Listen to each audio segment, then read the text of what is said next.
Day number 105, read the Bible in a year. Psalms chapter 7, 27, 31, 34, and 52. Psalm chapter 7. Lord my God, I take refuge in you. Save me from all those who pursue me and deliver me, lest they tear apart my soul like a lion, ripping it in pieces while there is no one to deliver. Lord my God, if I have done this, if there is iniquity in my hands, if I have rewarded evil to him who is at peace with me, yes, I have plundered him who without cause was my adversary, let the enemy pursue my soul and overtake it. Yes, let him tread my life down to the earth and lay my glory in the dust. Arise, Lord, in your anger, lift up yourself against the rage of my adversaries. Awake for me, you have commanded judgment. Let the congregation of the people surround you. Rule over them on high. The Lord administers judgment to the people. Judge me, Lord, according to my righteousness and to my integrity that is in me. O let the wickedness of the wicked come to an end. But establish the righteous. Their minds and hearts are searched by the righteous God.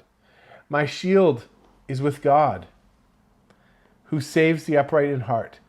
God is a righteous judge. Yes, a God who has indignation every day. If a man doesn't repent, he will sharpen his sword. He has bent and strung his bow. He has also prepared for himself the instruments of death. He makes ready his flaming arrows. Behold, he travails with iniquity. Yes, he has conceived mischief and brought out falsehood. He has dug a hole and has fallen into the pit which he made. The trouble he causes shall return to his own head. His violence shall come down on the crown of his own head. I will give thanks to the Lord according to his righteousness, and will sing praise to the name of the Lord Most High. Psalm 27. The Lord is my light and my salvation. Whom shall I fear? The Lord is the strength of my life. Of whom shall I be afraid? When evildoers came at me to eat up my flesh, even my adversaries and my foes, they stumbled and fell. Though an army should encamp against me, my heart shall not fear. Though war should arise against me, even then will I be confident. One thing I have asked of the Lord, that I will seek after, that I may dwell in the Lord's house all the days of my life, to see the Lord's beauty and to inquire in his temple. For in the day of trouble, he will keep me secretly in his pavilion. In the secret place of his tabernacle, he will hide me. He will lift me up on a rock. Now my head will be lifted up above my enemies around me. I will offer sacrifices of joy in his tent. I will sing, yes, I will sing praises to the Lord. Hear, Lord, when I cry with my voice. Have mercy also on me and answer me. When you said, seek my face, my heart said to you, I will seek your face, Lord. Don't hide your face from me. Don't put your servant away in anger. You have been my help. Don't abandon me, neither forsake me, God of my salvation. When my father and my mother forsake me, then the Lord will take me up. Teach me your way, Lord. Lead me in a straight path because of my enemies. Don't deliver me over to the desire of my adversaries. For false witnesses have risen up against me, such as breathe out cruelty. I am still confident of this. I will see the goodness of the Lord in the land of the living. Wait for the Lord. Be strong and let your heart take courage. Yes, wait for the Lord. Psalms chapter 31. In you, Lord, I take refuge. Let me never be disappointed. Deliver me in your righteousness. Bow down your ear to me. Deliver me speedily. Be to me a strong rock, a house of defense to save me. For you are my rock and my fortress. Therefore, for your name's sake, lead me and guide me. Pluck me out of the net that they have laid secretly for me. For you are my stronghold. Into your hand I commend my spirit. You redeem me, Lord, God of truth. I hate those who regard lying vanities, but I trust in the Lord. I will be glad and rejoice in your loving kindness, for you have seen my affliction. You have known my soul in adversities. You have not shut me up into the hand of the enemy. You have set my feet in a large place. Have mercy on me, Lord, for I am in distress. My eye, my soul, and my body waste away with grief, for my life is spent with sorrow, my years with sighing. My strength fails because of my iniquity. My bones are wasted away because of all my adversaries. I have become utterly contemptible to my neighbors, a horror to my acquaintances. Those who saw me on the street fled from me. I am forgotten from their hearts like a dead man. I am like broken pottery. For I have heard the slander of many, terror on every side, while they conspire together against me. They plot to take away my life, but I trust in you, Lord. I said, you are my God. My times are in your hand. Deliver me from the hand of my enemies and from those who persecute me. Make your face to shine on your servant.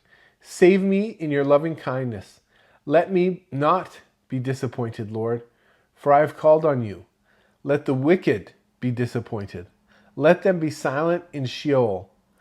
Let the lying lips be mute, which speak against the righteous, insolently with pride and contempt.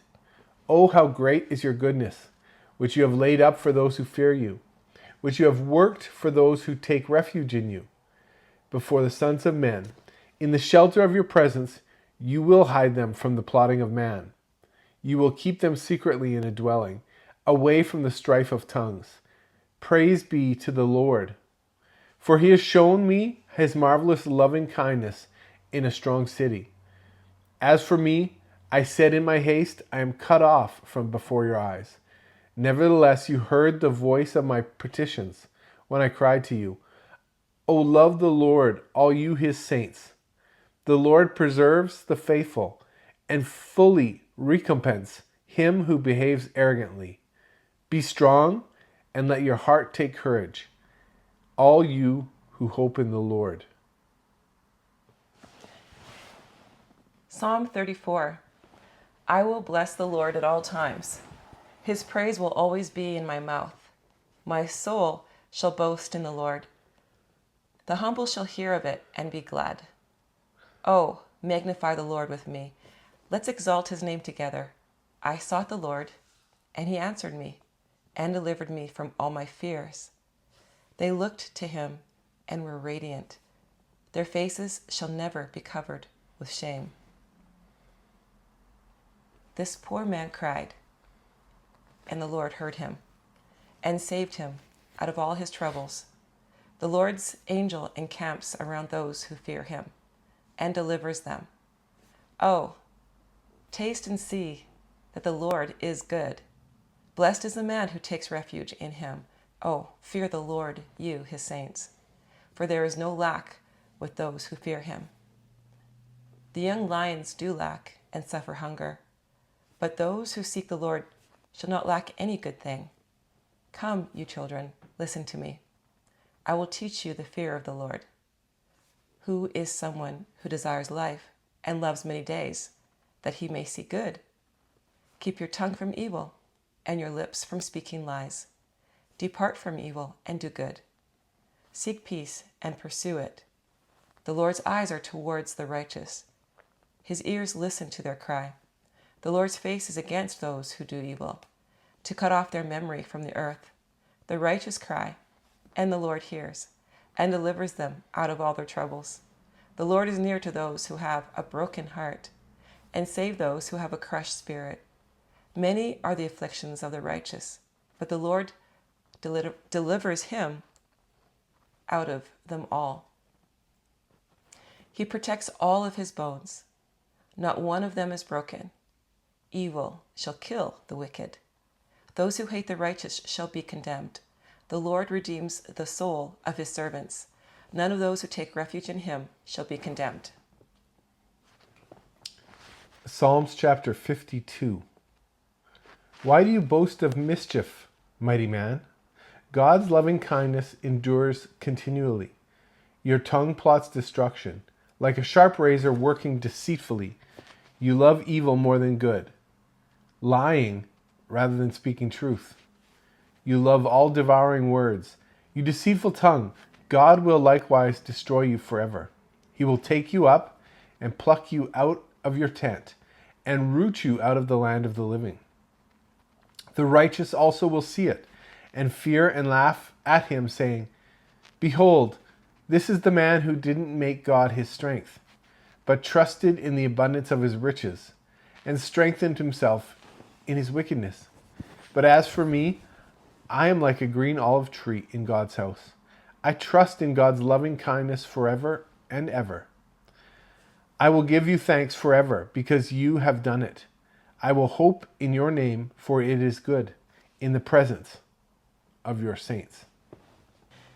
This is such an amazing place where we're at right now, because it's really looking at the heart of David. Mm-hmm. There's a rare chance when we can actually read about what somebody's thinking and feeling thousands of years ago. You know, we can look at diaries, and so we can see this kind of as David's diary. Sure, based on the events that we read about yesterday. Yeah, and so here he's, the Psalms are mostly songs written by David, or different prayers that are written by him, and so, you know, we can really see what he's thinking, what he's feeling, and even we can learn how to pray. I actually use the Psalms myself to learn how to pray. Mm-hmm. I like the idea of the realness that we see in David's heart here. You know, often we get these ideas of stories and heroes and valor and stuff, but the reality was David is a man just like us, and he struggles with insecurity, he struggles with fear, he struggles with making the wrong decisions, and he brings that to God in these Psalms. And you can see that he's really questioning himself at times. Yep. At times he's remembering what God has done, and then there's times where he really does talk about fear. And I really thought that was very interesting, because just before yesterday, when we were reading about Saul and some of the things that he did that were really terrible out of fear, he saw God bless David and he was afraid. And then he did something really terrible, either to the people around him or to David himself as he was pursuing him. Mm-hmm. I like how David starts his psalm or his prayer with praise. And then he brings his real troubles and anxiety and fears and everything he's struggling with to God. But then he turns around and finishes his prayer with praise as well. I think he's reminding himself, God is bigger than these times or these challenges that I'm facing. Yeah, over and over again, he puts his trust in God. I've had, as we look at what is God teaching us here about our relationship with him and with each other. And here we are really looking at our relationship with God, you know, how we are free to express. I mean, David wasn't pretty in the things that he said. It wasn't like he was, basically being very politically correct as he was praying. He was laying it all out there. He was saying, God, take justice on those people, like do something to them. Mm-hmm. And he was saying, if I've done something wrong, please, then punish me. But I don't think I've done anything wrong here. And so, God, please show the people and also show the people who've done this to me that you are God, and please do something to harm them. He was speaking his heart. He was sharing exactly what he felt. And at the same time, he was turning it around at the end and saying, but God, I trust in you. Whatever you do, I'm going to follow it. Whatever you say, I'm going to do. Yes, and even more than, not even more, but over and above that, many times he reminds the readers too to put their trust in God, that we too can have this type of relationship with God. So it is a relationship with David and God, but also reminding us that we can have this kind of relationship, this realness with God as well.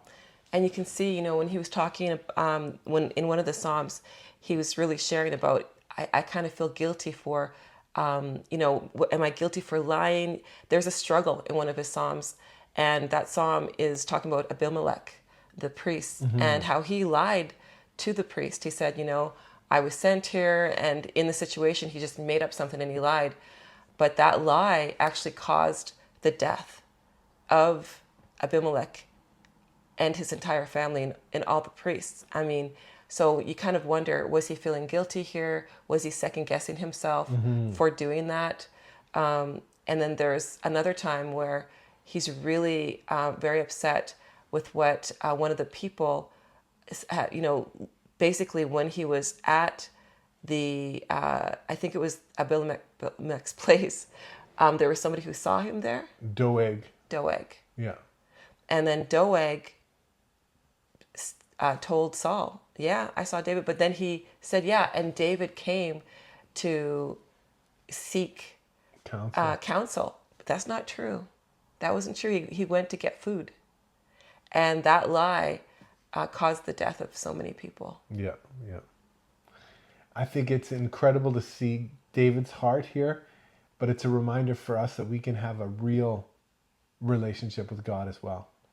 Yeah, and people have asked me many times, what do I do when I pray? Do I say the Lord's Prayer?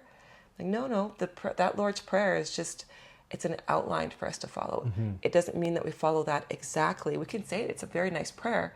However, this is prayer. Prayer is praising God, is reminding ourselves, reminding God of what he's done too in our prayers. Yeah. And opening up our hearts with the joy and the sorrow and the fears that we have. And then again, giving it all to God and thanking him and praising him for who he is. These are great examples of how we can open up our heart, how we can talk to God, and we can really come to him as a friend. I think here, God is teaching us he wants to be not a lording over, but he wants to be an intimate friend who we can trust in with everything. So very true. Well said. See you again tomorrow.